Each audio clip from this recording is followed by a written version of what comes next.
Muy buenas, amables televidentes. El conversatorio de la Fundación Institucionalidad de Justicia Cuento. Omar, una vez más, con Omar Victoria. Bueno, tú eres ya un invitado sempiterno. Sospechoso habitual, ¿no? Un sospechoso habitual. Omar, en nombre de la Fundación te agradezco. Bueno, de tu fundación, tú eres uno de los directores del Consejo de la Fundación Institucionalidad de Justicia. Pero te agradezco el que haya correspondido a esta invitación, sobre todo a hablar sobre un tema que tú has venido promoviendo desde la Fundación desde hace años. Estamos hablando de la Semana del Derecho y los Negocios, en esta ocasión la versión 2021. Así que gracias una vez más por corresponder a la invitación al conversatorio. No, Sergio, gracias a ti. Siempre, como tú le dices, cómo venía a mi casa. Vengo bastante. Pero en esta ocasión, como dice, la tercera edición, ¿no? La tercera edición. La tercera edición. Comenzamos 2015, 2019 y 2021. Este año que pensábamos hacerlo un poquito más temprano, ¿no? Pero son tiempos que hay que adecuarse. Y nada, esta edición 2021 trata de seguir ese mismo esquema que digamos que ha impregnado la esencia de por qué surgió la Semana del Derecho a los Negocios, que es un poco de ver los temas esenciales que conectan, ¿verdad?, la parte regulatoria, jurídica y los negocios, y el efecto que tiene ese marco institucional en general. Este año, este año va dirigida al tema del derecho digital, ¿no? A la influencia que tiene todo ese mundo digital nuevo, ¿no? Y su vinculación que tiene con el derecho, la parte jurídica, ¿no? Y la parte empresarial. Cuando tú hablas de derecho digital, ¿a qué tú te refieres? No solamente desde el punto de vista pragmático, sino también desde el punto de vista dogmático también. Mira, lo interesante que tiene, y de hecho quizá en el fondo, todo este tema de la pandemia también ha acelerado algunos movimientos que ya venían, ¿no? Claro. Y que han tenido un impacto muy profundo en temas jurídicos, en temas regulatorios, ¿no? Y cuando le hablamos un poco, en el fondo le llamamos el nuevo derecho en la sociedad digital, ¿no? Que es un poco cómo la sociedad tiende cada vez más a que el mundo digital, al mundo del internet, de la internet y de todos los... La virtualidad, el teletrabajo. Cómo entonces al final tiene que enganchar en el mundo jurídico, ¿no? Y evidentemente que eso ha ido avanzando cada vez y cada vez avanza más rápido, y entonces el mundo jurídico va configurándose y receptando esos elementos que se derivan de ese tema. Y creo que ahora cuando lo miramos lo vemos que está expandido a todos los ámbitos, ¿no? De hecho, quizá no está dentro de este seminario, pero sí un tema que la propia fundación lo ve, como todo el tema, por ejemplo, de las audiencias virtuales, ¿no? Claro, teletrabajo, como decía, es decir, realmente todo el mundo virtual, todo el mundo digital está arropando el quehacer de la sociedad hoy en día. Y en este caso queremos concentrarnos en 4 elementos esenciales del mundo empresarial jurídico que creemos que son, digamos, esenciales, valga la redundancia, para lo que estamos viviendo y para el futuro muy próximo. No, y ahí va, o sea, ¿cuáles son los temas que se van a abordar, o sea, y que se van a presentar en el... Mira, lo hemos estructurado este año en base a 4 grandes pilares, ¿no? Que se conectan de una u otra manera y que todos tienen en común la parte digital, ese mundo de la virtualidad, de la internet, etc. Una parte es garantías mobiliarias, ¿no? Recuerda, si hacemos memoria, ¿no? Cada una de las semanas ha tenido como un pilar vinculado a las reformas del momento. El primero, recuerda, fue reestructuración mercantil, ¿no? El segundo fue garantías mobiliarias, ¿no? E insolvencia también. Y ya hoy en día tenemos la ley, ¿no? Pero estamos en el proceso de la aprobación, que de hecho está en consulta pública. Está en consulta pública el reglamento de la ley, que fundamenta el desarrollo del sistema de registro de garantías mobiliarias, que de hecho es una plataforma también electrónica, cómo funciona. Y por eso vamos este año a dedicarle uno de los pilares también a cerrar ese punto, la parte electrónica, digital, de cómo funciona el mecanismo de registro. Yo quiero ir por partes. Sí. El tema del registro. Evidentemente que se han presentado situaciones en la práctica. ¿Se han podido superar? Me refiero a que ya está instalado todo lo que tiene que ver con la parte tecnológica. Mira qué interesante. Justo, de hecho, en la Semana del Derecho de los Negocios nos va a acompañar Claudia Solares, que es la directora del registro en Guatemala, que vivieron un proceso también interesante de aprobación. Mira qué interesante. Hoy en día ya estamos... La ley, de hecho, ¿sabe? Recientemente se promulgó la modificación de la ley que lo que hace es que extiende el periodo para su entrada en vigencia, precisamente porque necesitamos aprobar el reglamento de aplicación y el reglamento del registro, ¿no? Y se necesita también tener el sistema operando. Y el sistema realmente es una plataforma electrónica por donde las garantías de carácter de los bienes muebles que entran dentro de esa ley se registran. Es decir, ya el registro tradicional de la prenda, de la venta condicional. De hecho, Dominicana no es que está liderando el mundo en ese tema. Estamos realmente alcanzando la tendencia global a un registro electrónico. Entonces, precisamente, mira qué interesante, y es lo que queremos ver en el programa, analizar ese ámbito, porque ya lo que nos queda ahora, y en eso entiendo que el Ministerio de Industria y Comercio y en esa avanzada de lograr, de hecho, la promulgación de la nueva ley permitió incluso que pueda ser a través de una APP, el desarrollo del registro. Y yo voy más allá, deberíamos pensar incluso que a través de blockchain o cadena de bloques puedan, que de hecho es verdad, tecnología... Cuando tú hablas de cadena de bloques, ¿a qué tú te refieres? Si nos vamos atrás, realmente cuando hablamos de Bitcoin y compañía, ¿no?, de las criptomonedas, cuando surgen, necesitaban una tecnología que le ayudara a que fuera eficiente y segura. Y ahí es que se crea la cadena de bloques o el blockchain, que en el fondo permite cualquier tipo de registro con mucho más seguridad que de cualquier otro registro que es centralizado, ¿no? Esa es la tendencia en el mundo. Todo el mundo lo asocia mucho a la criptomoneda, ¿no? Pero eso es un uso que se usa de la cadena de bloques. Se hace mucho. Por ejemplo, Suiza está su registro de título ahora a través de una cadena de bloques. Japón lo está utilizando, España lo está utilizando. Y la tendencia para el registro de patentes va a ser por esa vía. Fíjate qué interesante entonces cómo esos registros públicos van pasando a ser registros que tienen una gran relación con la tecnología. Y ahí viene el derecho, ¿no? Y ese es el primer pilar, garantías mobiliarias. Y te quería decir, los otros tres pilares, gobierno corporativo, pero desde el punto de vista de lo que le llamamos el e-corporate governance, es decir, cómo el mundo va hacia nuevas formas societarias, nuevas formas de constitución, nuevas formas de gestión, inteligencia artificial para tomar decisiones. El otro es... Espérate. Vamos por partes. Porque yo, antes de entrar a todo lo que tiene que ver con el gobierno corporativo, acuérdate que este es un programa didáctico, que lo ve gente que no está ni siquiera relacionada con estos temas. Y de lo que se trata es de ir empoderando a la ciudadanía de estos nuevos conceptos, en fin. Pero yo quiero volver a la ley de garantías mobiliarias. Y quiero volver a la plataforma tecnológica. Porque a fin de cuentas, ahí es que está todo. Sí, exactamente. ¿Dónde quedó adscrita finalmente en virtud de la ley esa plataforma? Acuérdate que había un debate. ¿Dónde quedó adscrita? Como queda adscrita realmente quien es su gestor, quien es su responsable, el Ministerio de Industria y Comercio y Pymes. Así es.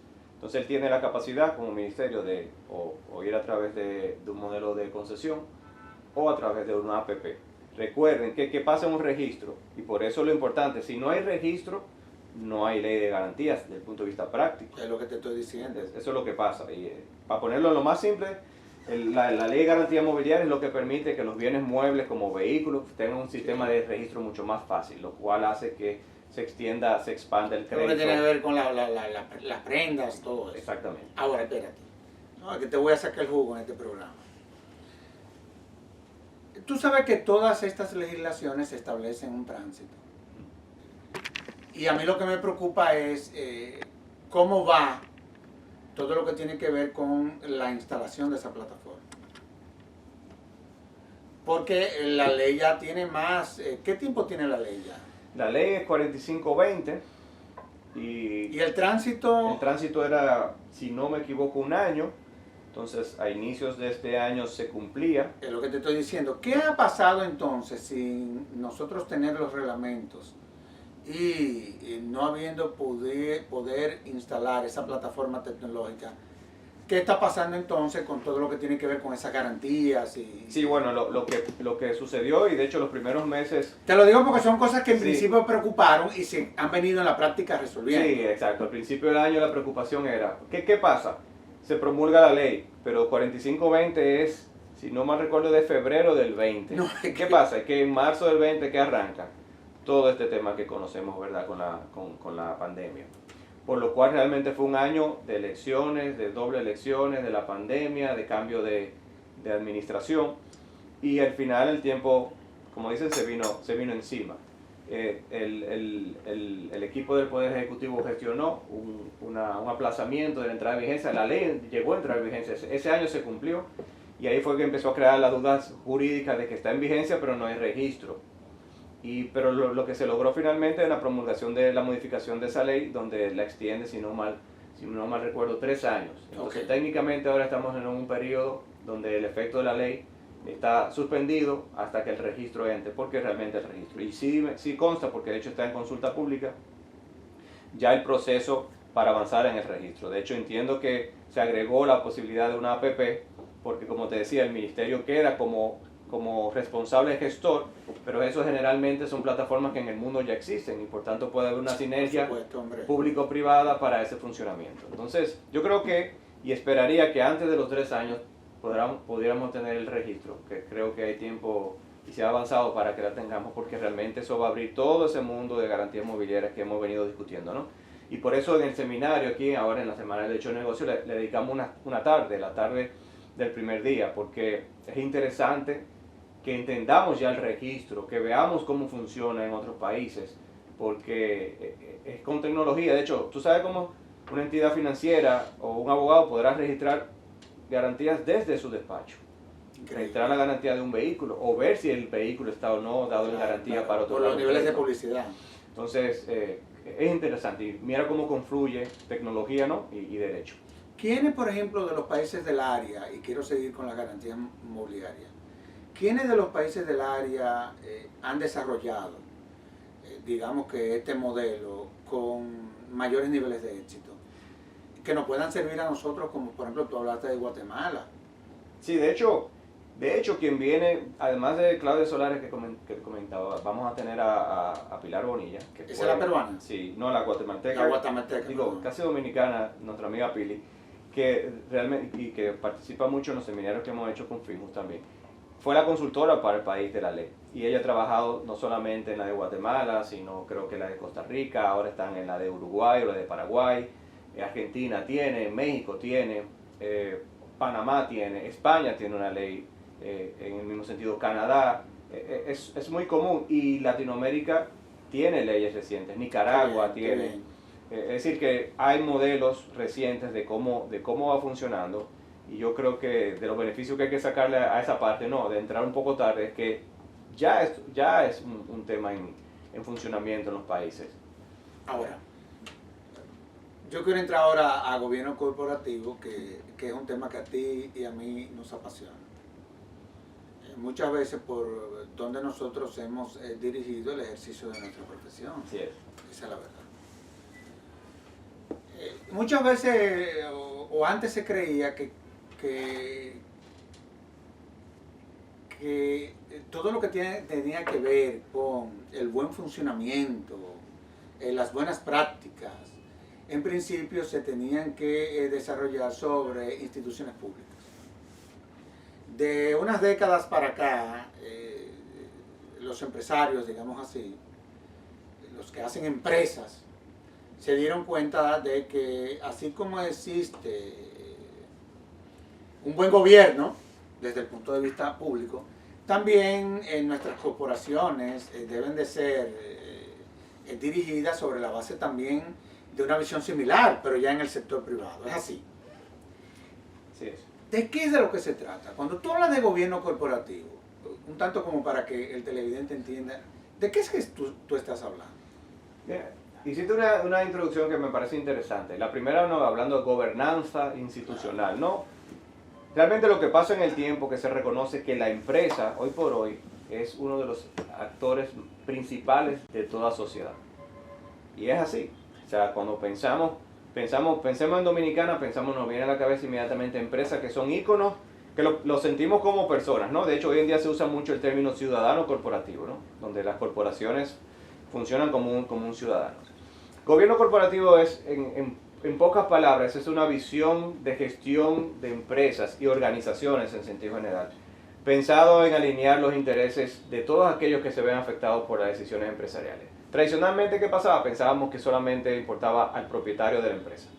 La tendencia, como tú dices, en los últimos 20 años es no. Cuando una empresa actúa, impacta a la sociedad, a sus empleados, a sus clientes, a los terceros, a los reguladores, al Estado, y esa es la visión más moderna. Entonces, mientras mejor gestión y lo que se llama, mientras mejor gobierno corporativo tiene la empresa, su impacto es mucho más equilibrado y, digamos, integral a la sociedad.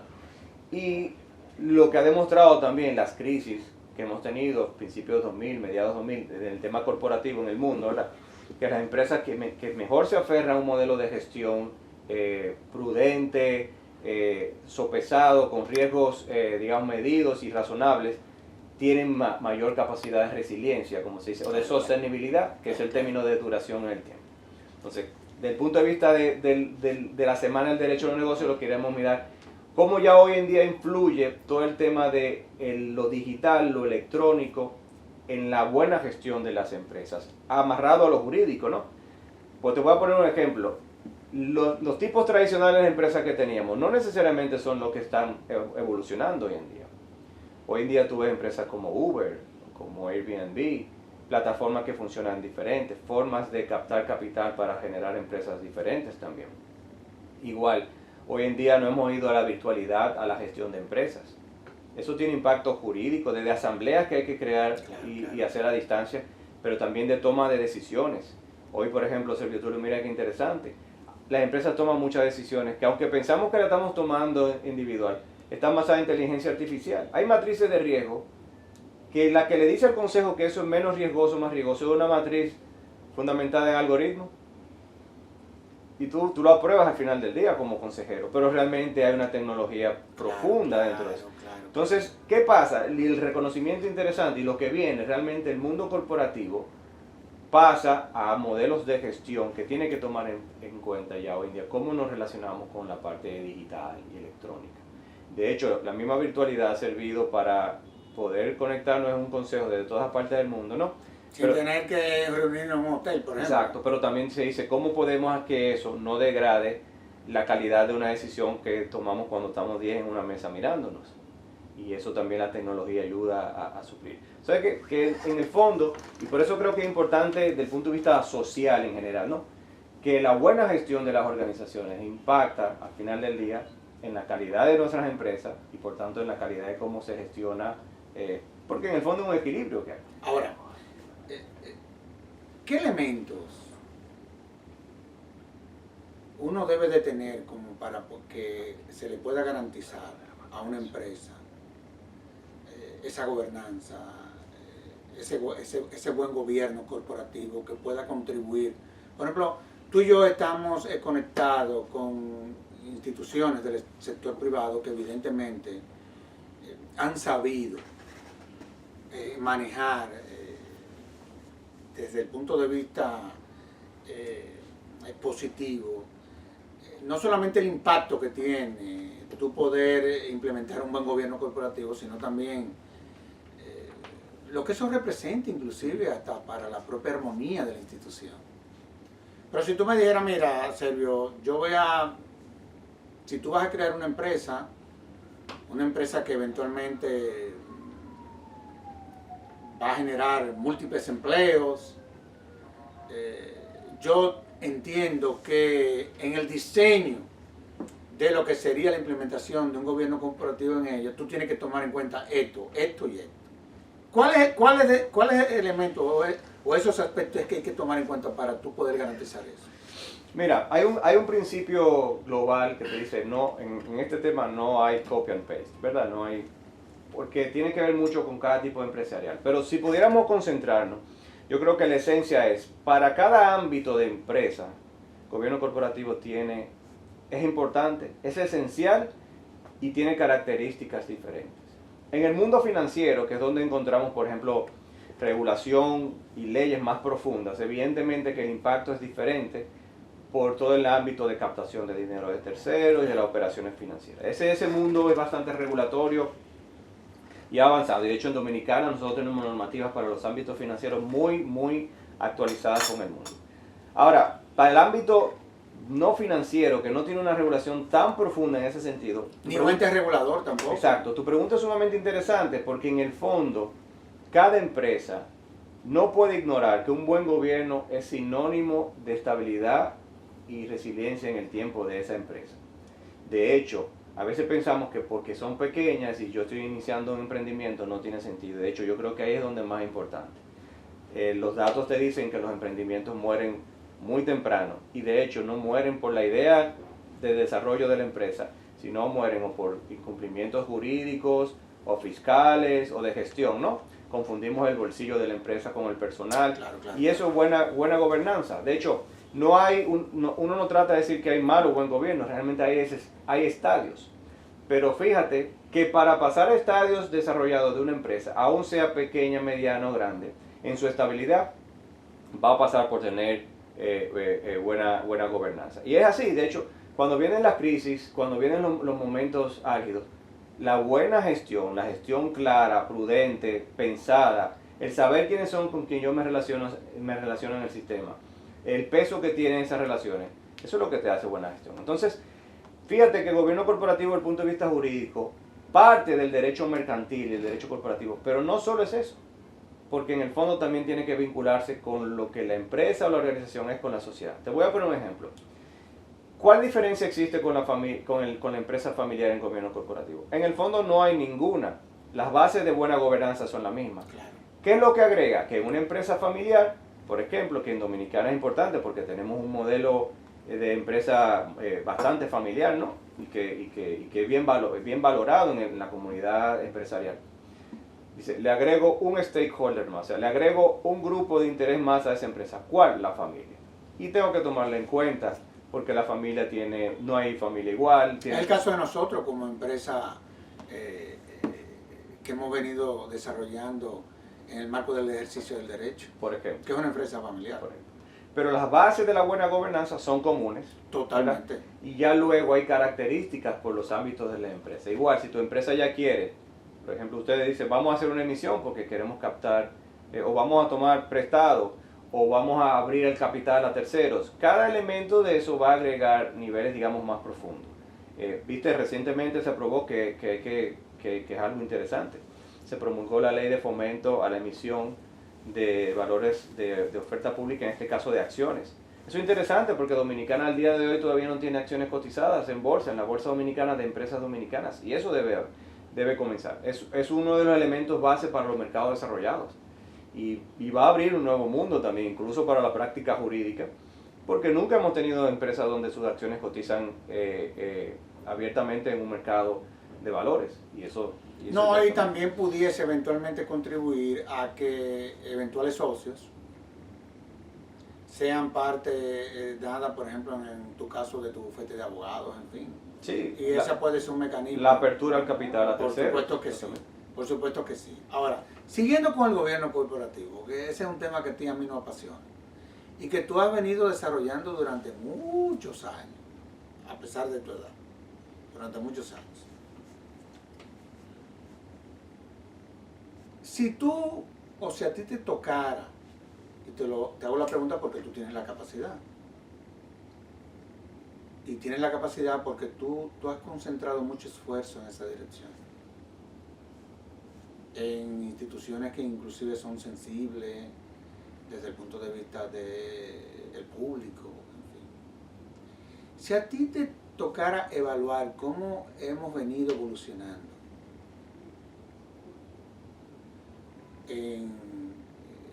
o cómo ha venido evolucionando el concepto, ¿cuál sería tu opinión? O sea, yo sé que hay un sector que evidentemente lo entendió desde el principio. O sea, el sector financiero, eso lo entendió desde un principio. Y es probablemente por eso que sea el sector más fuerte de este país. No solamente por las regulaciones que tiene y por la camisa de fuerza con que opera ese tipo de Sí, negocio. que un ejemplo sería cómo en las crisis mundiales recientes realmente y en la propia pandemia el sistema financiero ha estado... Se ha mantenido firme, Así es. con mucha firmeza. Así es. Y ha sido por todas esas prácticas que se han venido implementando al interior de ese sector. Eso la gente no lo entiende, pero eso es así. Pero saliéndonos de ese sector que siempre lo entendió, lo tuvo claro y probablemente fueron los pioneros, ¿qué otros sectores tú has visto que ha entendido la importancia del concepto? Yo te diría que 3. La verdad que, bueno, como tú dices, yo concentro mi mayor práctica en el día a día en gobierno corporativo. Y mira, te voy a decir 3 experiencias resumidas que yo creo que marcan la pauta. Primero, las empresas medianas y grandes en Dominicana ya están sumamente claros de que todo el tema de inversión, de acceso a inversión, de crecimiento, de acceso a capital, pasa por un buen gobierno. Sí, para decirlo más simple, mientras peor es mi modelo de gobierno corporativo, más difícil se me hace como empresa que terceros me presten, inviertan en mí, crean en mí a largo plazo, y esos terceros nacionales e internacionales.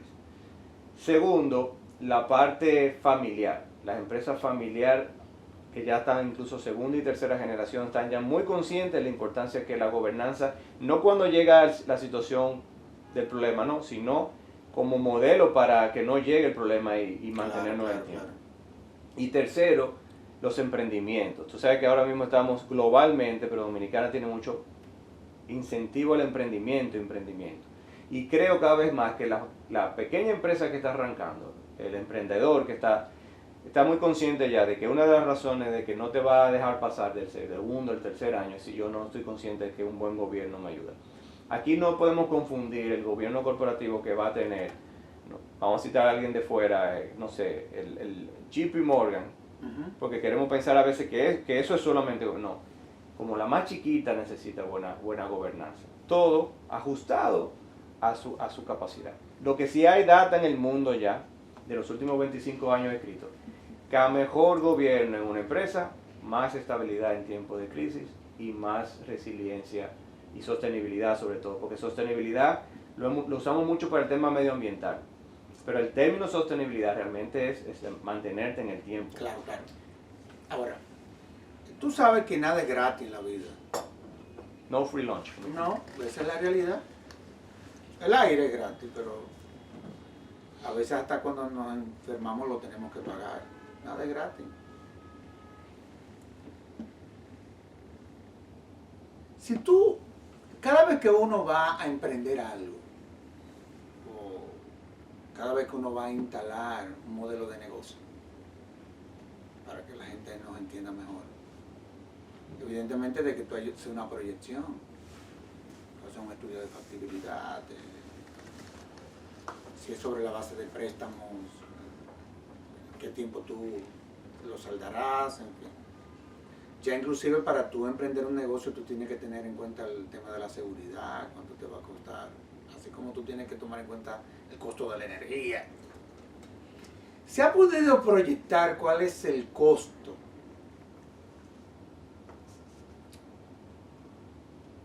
de implementación de manera exitosa? No me hables del retorno, porque siempre va a haber un retorno, porque ya eso se demostró, que cada vez que tú implementas un buen modelo corporativo en el interno de una empresa, prepárate a ver los frutos. Ya ese no es el debate.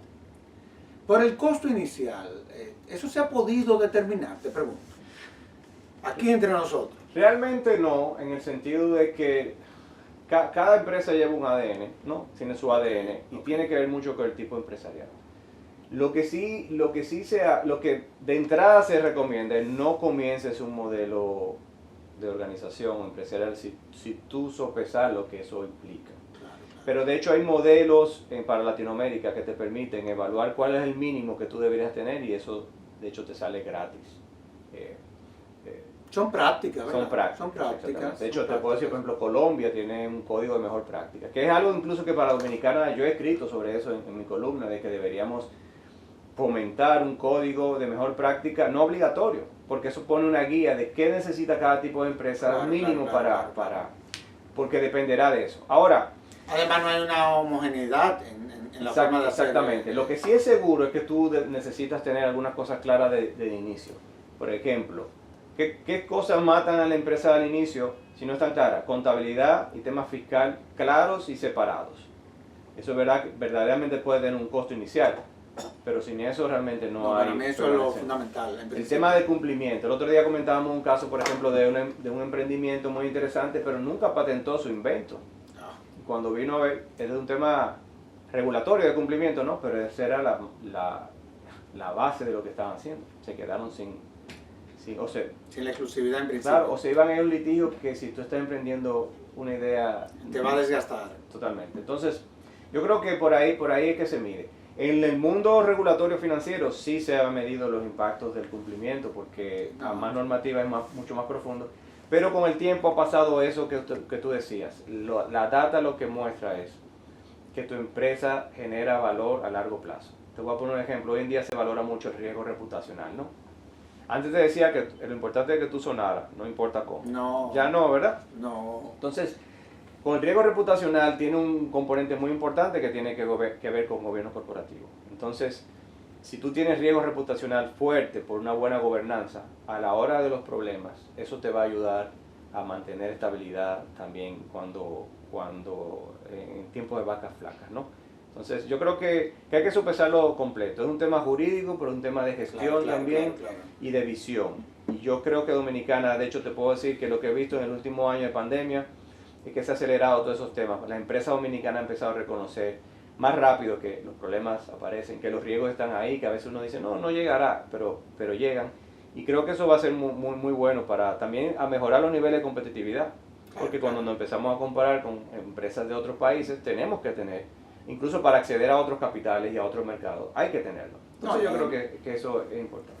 Además, como ya todo se globalizó, tú tienes que tener esa visión que vaya más allá de la frontera. Así es. Hay dos pilares más, ¿eh? No, espérate, es que antes de hacer la pausa, yo quisiera seguir con el gobierno corporativo, un tanto como para terminar con ese.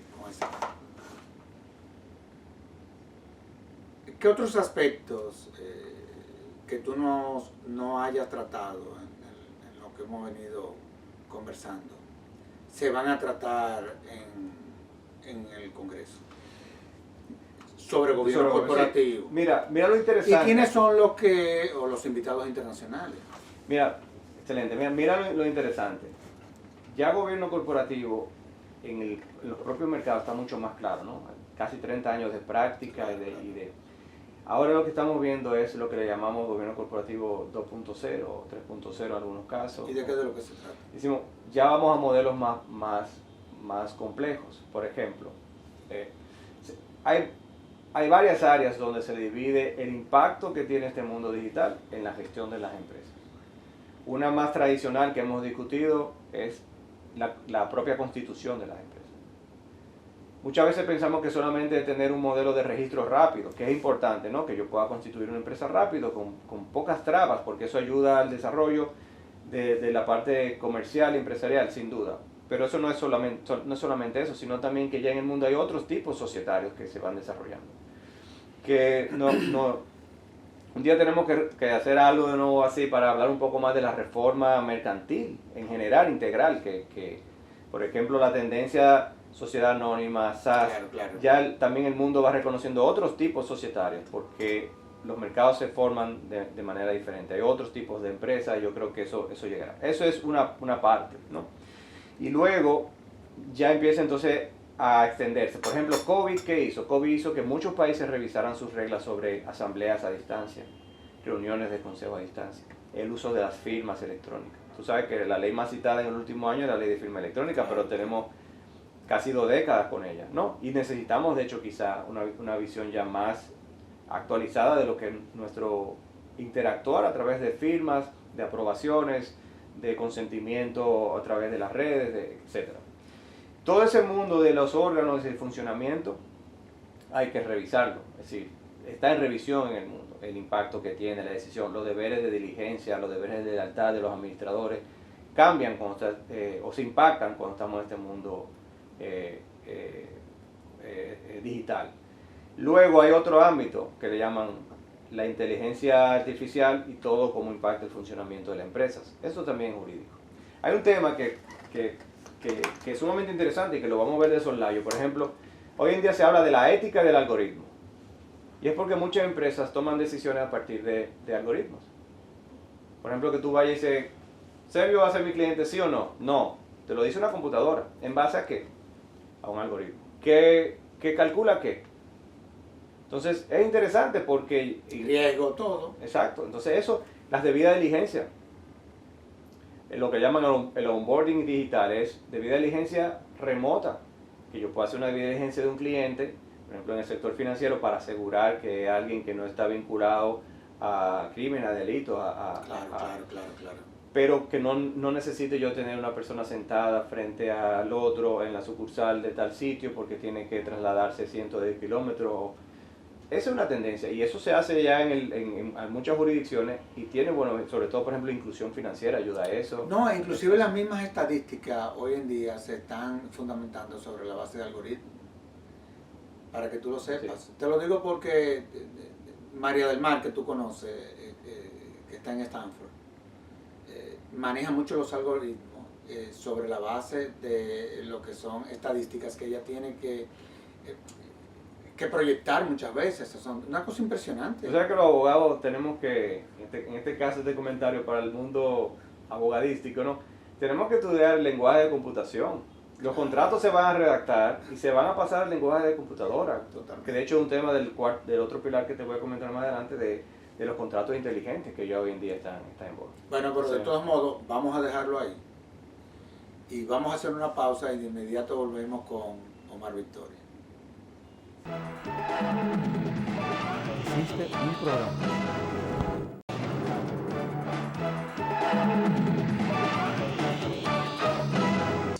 Omar, vamos entonces con otro de los temas que se van a tratar en el Congreso. Tú hablabas de los contratos inteligentes. ¿De qué es de lo que se trata? Mira, el tercer pilar, volviéndonos a conectar lo jurídico, el derecho y lo digital, lo electrónico, el tiempo de la internet. El tercer pilar está vinculado al tema de contratación a distancia.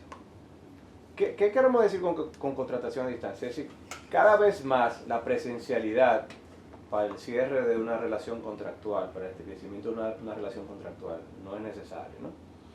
Comenzó mucho, sobre todo en el sector financiero, ¿no?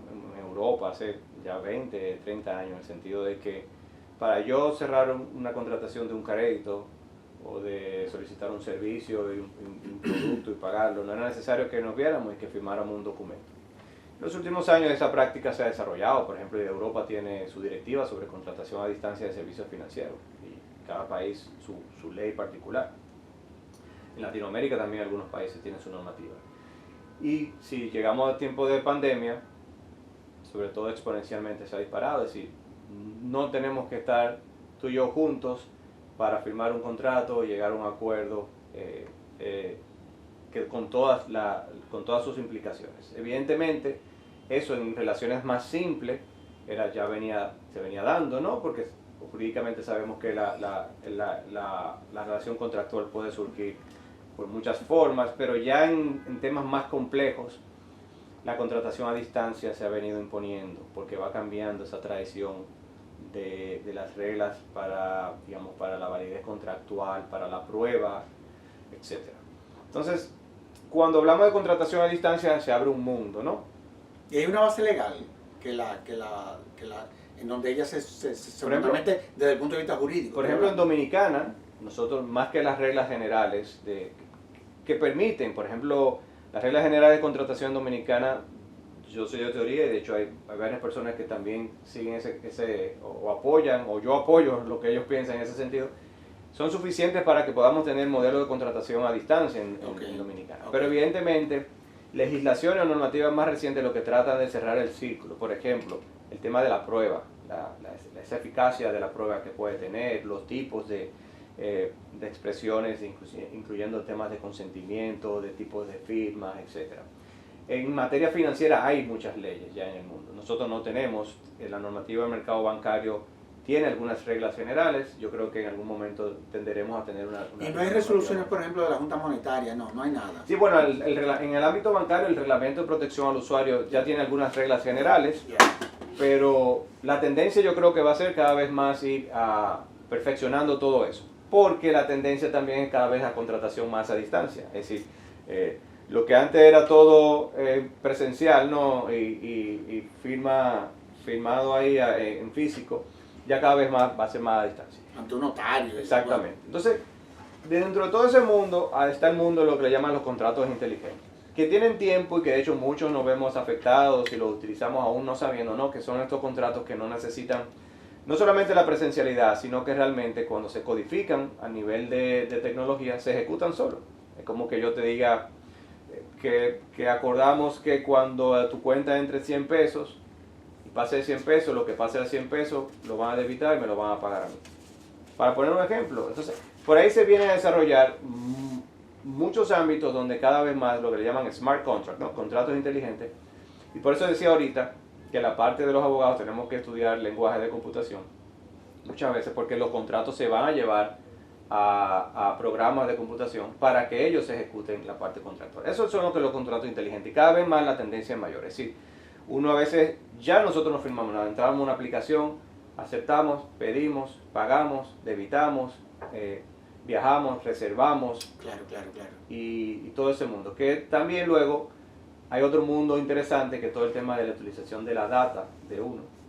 Antes, hace 50 años eso no era un problema, casi todo el mundo era, tú dabas la información muy a cuentagotas de alguien, ¿no?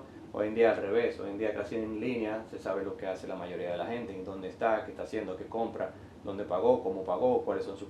Entonces todo ese mundo es muy interesante y está rediseñando muchos temas jurídicos vinculados a la contratación. ¿Qué sector productivo, digamos, en la República Dominicana son los que más están utilizando este tipo de contratos? Sin duda el sector financiero, Claro. es la avanzada de todo el tema de contratación a distancia y contratos más inteligentes. Digamos, la figura siempre va a tener mayor profundidad y mayor complejidad, pero sí. De hecho, en la regulación, por ejemplo, de mercado de valores y bancario se está permitiendo. La firma digital está muy abierta. Claro. De hecho, en mercado de valores se permite, incluso se están utilizando aplicaciones que firmas, incluso refleja dónde geográficamente firmaste por la propia aplicación de la firma y que fuiste tú.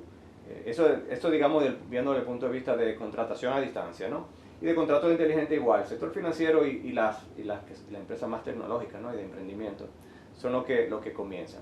Pero evidentemente eso yo creo que es igual en todo el mundo, ¿no? Es la fase de mayor interacción con el mercado. Pero lo que me parece interesante incluso es que eso empieza a volverse, a expandirse, ¿no? Sí, viral. Y esto de nuevo, el tema de la pandemia aceleró muchos procesos. Toda la virtualidad y todo lo que tiene que ver la tecnología. Que no vamos a regresar hacia atrás. Sí, hubo un sector que aprovechó. Nada, la situación fue sin lugar a dudas, fue todo lo que tiene que ver con esta modalidad de tecnología. El e-commerce, todo eso. Es decir, increíble. Y yo creo que ya no hay vuelta atrás, lo que vamos a ver. No, definitivamente que no. Ahora, ¿quiénes vienen? ¿Qué consultores internacionales vienen a tratar esos temas? Mira, para la parte de gobierno corporativo este año va a repetir nuestro amigo Fernando Igartúa, ¿no? Pero que eso, vino en el 19. Él es un clásico. Sí, y Fernando, bueno, realmente de las mentes más actualizadas en el tema de gobierno corporativo. Y él es muy didáctico, además, sabe Totalmente. transmitir lo que sabe. Es un profesor totalmente. ¿Y en el área de contratos inteligentes? En el área de contratos inteligentes, bueno, mira, tenemos una mezcla muy interesante de alguien que viene de Colombia, que va a estar tanto en gobierno corporativo como en contratos inteligentes, que es la profesora Ligia Catherine Arias, Claro. PhD por la Universidad de Warwick. No. Y realmente de las profesoras que más papers, de hecho tiene el libro de derivados financieros, que es uno de los 10 más vendidos, de los top 10 en el mundo. Y la profesora realmente es espectacular en todos esos temas. Y mira cómo van conectando el mundo de lo digital, el mundo de la gobernanza. Eso me agrada mucho porque yo siempre te pregunto, cada vez que hacemos actividades de esta naturaleza, siempre nos preocupamos desde la fundación, obviamente bajo la coordinación tuya, de quiénes son los invitados internacionales, porque esas son las cosas que contribuyen a que cada vez que nos evalúan, por ejemplo como Think Tank, en el Centro de Pensamiento de la Universidad de Filadelfia, esas son de las cosas que contribuyen a que sigamos bajando y colocándonos internacionalmente como fundación en los mejores niveles como centro de pensamiento en América Latina. Así que por eso Sí. te insisto y te hago ese tipo de preguntas. Sí, la verdad que la Y tú visión... traes una figura como esa, Claro, como, porque como los otros son la visión de ellos impresionantes. es, exacto, la visión de ellos es esa academia y ese conocimiento técnico y que además nos ayuda también por otra cosa, Sergio. Es decir, a veces en este caso, por ejemplo, tenemos menos peso de los expertos dominicanos, pero queremos mucho eso, o sea, que el participante dominicano vea la experiencia, porque vamos a tener, por ejemplo, lo habíamos mencionado ahorita, a Pili y a Solares de Guatemala, Claro. Vamos a tener a Ligia Catherine Arias de Colombia, vamos a tener a Yubica Bonadonic de Perú, Que ya había venido en la anterior. que vino en la anterior, y vemos cómo Latinoamérica por ese lado va pensando, ¿verdad? Y cómo nos ayuda. Claro, Entonces, claro. del lado europeo tenemos a Fernando Igartúa, vamos a tener virtual a un ícono del mercado financiero que es Fernando Zunzunegui. Bueno, imagínate tú. Sus libros son, digamos, lo que siguen quienes estudian más mercado financiero. Imagínate tú. Y también vamos a tener a Mirari Barrena, que es una profesora del área de todo el mundo digital, espectacular, que está en la avanzada ahora mismo en España en todo el tema del derecho digital. No, y eso es lo que, lo digo con humildad, honestamente hablando. Esas son las cosas que hacen de la Fundación Institucionalidad de Justicia, nada, lo que la academia y los académicos han entendido que es la Fundación, o sea, sin lugar a dudas. Ahora, hemos hablado solamente de 3 de los pilares. Así es. Falta el cuarto, que no hay duda que es uno de los que a mí más me apasiona, como es lógico. ¿De qué es de lo que se trata? Mira, el cuarto pilar, en el fondo tú sabes que todos se interconectan por lo digital, ¿no? Pero el cuarto pilar es todo el mundo de lo que se llama Legal Tech y Reg Tech, ¿no? Que tiene también varias derivaciones. Pero el Legal Tech es un poco como el tema de la práctica jurídica se hace a través de la tecnología, ¿no? Que también tiene varias formas de verse. Y el RegTech es también como la regulación y el mundo regulatorio cada vez más se cumple o se ejecuta a través de tecnología, ¿no? En el ámbito financiero es donde más desarrollado está. Open banking, Por ejemplo, los fintechs. todo ese mundo de cómo interactuamos con el mundo tecnológico. Fintech, el lado, y las TechFin, ¿no? Que es todo este mundo de cómo hemos interactuado con lo tecnológico y el desarrollo empresarial. Si te fijas, lo que es transversal a todo eso es el derecho. Por supuesto. Entonces, y aquí te menciono la parte dominicana, que está más concentrada ahí. Pero bueno, fuera de mí en gobierno corporativo, que vamos a ver la parte que comentamos ahorita, tenemos a Fabiola Herrera de Banco Central, ¿verdad? No hay No. Sí. necesita presentación. Bajo ningún Tú sabes que el concepto. Banco Central ha consolidado de la parte de ciberseguridad y la parte del nuevo reglamento del sistema de pagos, que también incluye las figuras más cercanas a lo que son las fintech en República Dominicana. Eso va a ser muy interesante. De hecho, ella va a hablar de regulación y desarrollo digital, ¿no? Tenemos a Miriam Stern, También. que estuvo el 19 también, pero Miriam, la mente más joven, pero más conocedora en Dominicana de todo el tema de la regulación de fintech.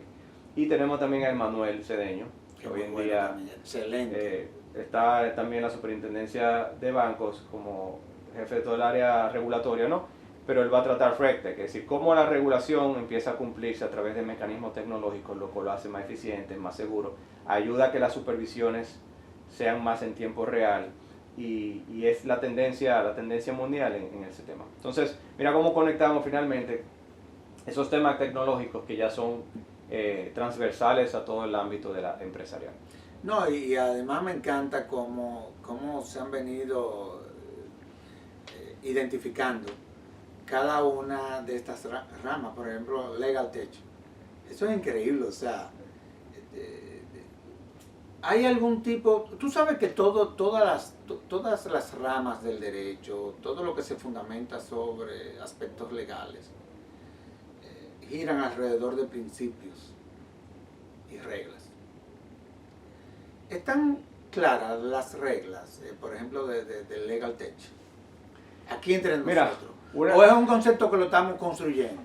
Algo que tiene bueno, tú has sido testigo, ¿verdad?, de primera fila en estos temas. De cómo esto ha venido evolucionando. Sí, y tú sabes que lo que se forma al final del día en la Semana del Derecho de Negocio, cuando vamos, que por eso de hecho insistimos, tú a la cabeza de hecho que fuese presencial, ¿no? No, que tiene porque que realmente se forma una comunidad académica, de discusión académica en esos días, que es sumamente y que terminen impulsando todo esto. Exactamente. Entonces, por eso te digo, porque realmente esto es un proceso, como dirían por ahí, ongoing, ¿no? Pero que nos ayuda a propulsar lo que estamos viendo. En el Legal Tech, por ejemplo, hay una parte que es cómo las empresas legales desarrollan sus servicios legales a través de temas de plataforma. Por ejemplo, cómo las opiniones legales pueden estar más esquematizadas, o cómo los contratos pueden estar más esquematizados desde el punto de vista tecnológico. Pero también hay quien deriva el Legal Tech de cómo la práctica jurídica se ejecuta ya mucho desde el punto de vista legal. Por ejemplo, constituir empresas sin tener que juntarse con nadie, o registrar garantías desde una computadora sin tener que ver a nadie, claro. O las propias audiencias, en el fondo, es decir, la parte de las audiencias virtuales, porque hubo una sentencia reciente, ¿no?, del TC en todo ese mundo, pero yo creo que en el fondo lo que va a lograr eso es que se haga como que se piense ahora fuera de pandemia y terminemos de consolidar ese modelo, porque las audiencias virtuales en muchos casos son muy efectivas, ¿no? En materia civil yo creo que... Por ejemplo, y de hecho en materia de insolvencia, se hacen audiencias virtuales internacionales que tienen un efecto interesantísimo. Entonces yo creo que eso no va a echar hacia atrás. Pero el Legal Tech es, de hecho por ahí hay algunos libros bastante recientes, como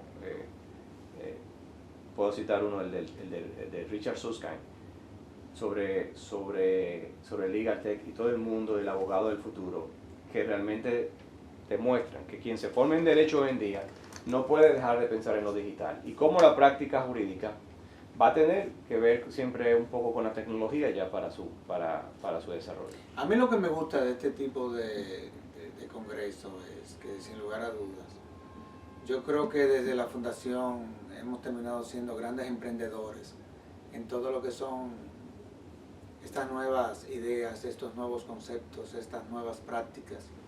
Y si tú ves todo lo que fue aquel primer evento que hicimos en el 2015, cómo sirvió para poder impulsar una norma. En el 2019, cómo sirvió para poder impulsar la otra norma. Así es. Ya estamos hablando de los reglamentos, ya estamos hablando de una serie de conceptos que para muchos miembros de la clase jurídica lo desconocen, y lo que estamos tratando es de conecten con ellos, porque es el futuro, ya es presente, pero... Yo recuerdo, Sergio, es impresionante. ¿Te acuerdas? O sea, en la de 2015, que el tema central fue insolvencia, ¿no? Claro. Uno de los profesores... La ley de reestructuración mercancil. Uno de los profesores alemanes que vino, recuerdo que dijo, su mayor problema, porque estábamos hablando de los problemas sin nunca haber tenido un modelo de servicio, su mayor problema es que no hagan nada. En el sentido, ustedes tienen que avanzar hacia y luego mantener ese estudio, porque eso nunca cierra. De hecho, él decía cómo Alemania había tenido que modificar su ley en varias situaciones cuando se había dado... La ley es una hipótesis de trabajo, hombre, por Dios. Entonces, lo interesante, vuelvo, es cómo ese debate académico se forma en esos días, ¿no? Y trasciende hacia todo el mundo, queda con la idea. Y aquí hay un punto que me parece que es interesante, porque a veces pensamos que o vinculamos a la fundación más para el tema justicia, público, ¿no? Y público. Sí. Pero ¿qué pasa al final del día, Sergio? Que si no hay conexión, tú lo comenzaste ahorita, hablas de gobernanza institucional y gobernanza empresarial. Si hay una desconexión, no logramos. Algo no va a andar bien. Mira cómo la virtualidad pero es integral, desde la justicia hasta la gestión de la organización, por supuesto. desde los contratos. Pero ¿cómo se traduce eso al final del día? Se traduce en leyes, en normas. ¿A través de quién? De los administradores públicos, de las políticas públicas, de los legisladores. Entonces, en el fondo, no son agua y aceite. No, y lo importante es ver más allá de la curva, es decir, saber por dónde va la tendencia mundial y nada, y conectar con ella, y yo creo que eso desde hace muchos años lo hemos logrado como institución. ¿Para cuándo es que vamos a tener el taller? Un tanto como para que los televidentes tomen nota, y yo creo que quedan algunas inscripciones. Sí. Y la hagan. Bueno, este año sí tenemos el cupo más limitado que nunca por el tema de la pandemia. Todo el tema de los protocolos de COVID. Pero sí decidimos, y creo que es importante, por eso, de hecho, el público ha reaccionado así, es en las inscripciones que tenemos, ¿no? Abiertas, es los días 15 y 16 de septiembre, Hotel Real Intercontinental, días completos, tenemos 2 o 3 ponencias virtuales, pero con interacción con los internacionales. Por supuesto. Para, de hecho, esta virtualidad aprovecharla. Y así tenemos claro. Personas de todo el mundo, pero tenemos la mayoría también in situ. Además, que una virtualidad que nosotros estamos promoviendo. Exactamente. En honor a la verdad. La mayoría realmente sí es presencial. Casi 8 de los expositores estarán aquí, con lo cual podemos conversar con ellos y debatirlo abiertamente. El ambiente es muy académico, como te decía. Es Real Intercontinental, aquí en Santo Domingo, en la avenida Winston Churchill. Los 2 días completos, desde el inicio de la mañana hasta final de la tarde. Qué bien. Es increíble, pero el tiempo se agotó. Así es. El tiempo se agotó. Y en nombre de la Fundación, primero quiero darte las gracias por el apoyo, los aportes que con la celebración de este tipo de congreso tú has venido desde la Fundación haciendo, y que sin lugar a dudas siempre todos han dejado muchos frutos. Esa es la realidad. La verdad.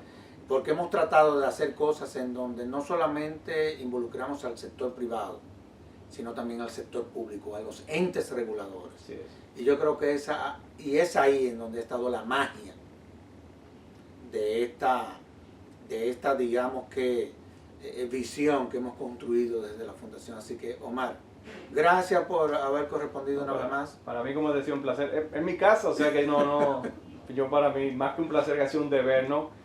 De aportar a que Finjust aporte, si se quiere. Y cierro diciendo, realmente hay muchas personas, no solamente el equipo de Finjust, el consejo, que siempre, digamos, el primero que da el apoyo, sino también de quienes vienen, que lo hacen también con una vocación meramente académica, ¿no? Claro. Y quienes apoyan. El año pasado tuvimos casi 230 personas en un momento, 250, esta vez no vamos a poder por razón de la pandemia, porque tenemos que cuidar el tema sanitario y las regulaciones que le han puesto al propio hotel en donde se celebrará y se llevará a cabo el evento. Pero así es, pero el apoyo va a ser igual. Es evidente de que eso va a estar lleno desde lo posible a la máxima capacidad. Eso no me cabe la menor duda.